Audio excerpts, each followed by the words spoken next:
Good evening from New York. I'm Chris Hayes. When it comes to the danger of public and partisan attacks on the special counsel coming from the President of the United States and his allies, Supreme Court nominee Brett Kavanaugh has a clear opinion. Quote, sustained presidential and presidentially directed criticism of the independent counsel eventually will have an impact on a large percentage of the citizens and on their opinion of the independent counsel. A truly energetic political campaign to destroy the credibility of an independent counsel is an effort to obtain a hung jury. And there is a real danger it will work in all but the most clear-cut cases of guilt. That was written by Trump's nominee to the Supreme Court in 1998 in the midst of the Ken Starr investigation of President Bill Clinton. But boy, howdy, is it relevant to the GOP spectacle today in the House of Representatives. Ironically, the man Republicans have spent the past 9 hours haranguing FBI agent Peter Strzok may be, and listen to this is important, maybe the single person Donald Trump most owes his presidency to, more than James Comey, more than Vladimir Putin. Because in the summer of 2016, after WikiLeaks released stolen material from the DNC, after Donald Trump publicly looked into a camera and microphone and asked Russia to hack his opponent, it was FBI agent Peter Strzok who helped open the counterintelligence probe to find out whether a foreign adversary engaged in criminal sabotage of a U.S. election was actively conspiring with members of a presidential campaign. We know from Strzok's text messages and from his testimony today, he was not a big fan of Donald Trump. And yet, while the New York Times published a misleading headline about the Trump campaign's ties to Russia, while James Comey was giving public updates on the Hillary Clinton email probe, Peter Strzok held his hand. Information about the most explosive investigation in recent political memory, possibly in American history, never leaked a thing. In the summer of 2016, I was one of a handful of people who knew the details of Russian election interference and its possible connections with members of the Trump campaign. This information had the potential to derail and quite possibly defeat Mr. Trump. But the thought of expressing that or exposing that information never crossed my mind. The president, frankly, should build a monument to Peter Strzok to thank him for his discretion and his professionalism.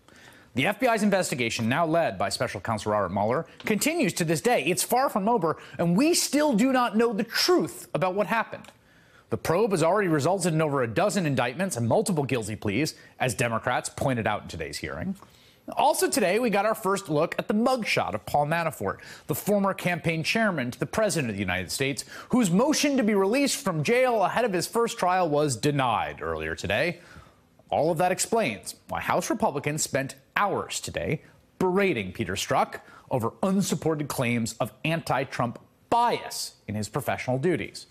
It's exactly what Brett Kavanaugh described in 1998, quote, a truly energetic political campaign to destroy the credibility of an independent counsel. They personally attacked Strzok, who had texted about the president with an FBI lawyer with whom he was having an affair.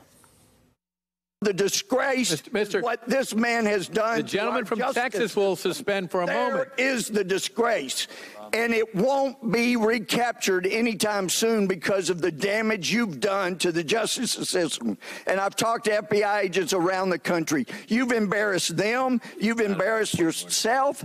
And I can't help but wonder when I see you looking there with a little smirk, how many times did you look so innocent into your wife's eye and lie to her about Lisa? Mr. Chairman, this is outrageous. The credibility of a witness Shame is always on you, an Mr. issue. Mr. Chairman, please, there's Have you Mr. Chairman, this is intolerable harassment of the witness. What's wrong with that? You need your medication.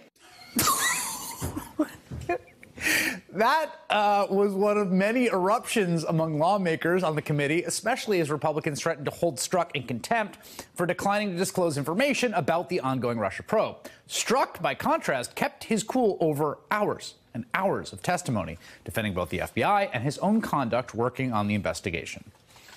I can assure you, Mr. Chairman, at no time in any of these texts did those personal beliefs ever enter into the realm of any action I took. Furthermore, This isn't just me sitting here telling you, you don't have to take my word for it. At every step, at every investigative decision, there are multiple layers of people above me, the assistant director, executive assistant director, deputy director, and director of the FBI, and multiple layers of people below me, section chiefs, supervisors, unit chiefs, case agents, and analysts, all of whom were involved in all of these decisions.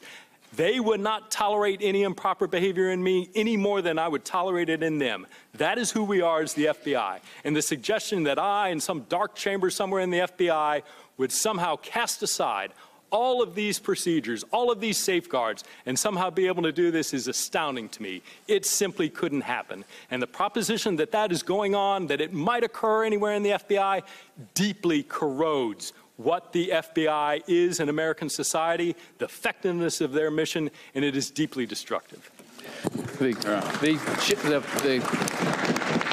Hey there, I'm Chris Hayes from MSNBC. Thanks for watching MSNBC on YouTube. If you want to keep up to date with the videos we're putting out, you can click subscribe just below me, or click over on this list to see lots of other great videos.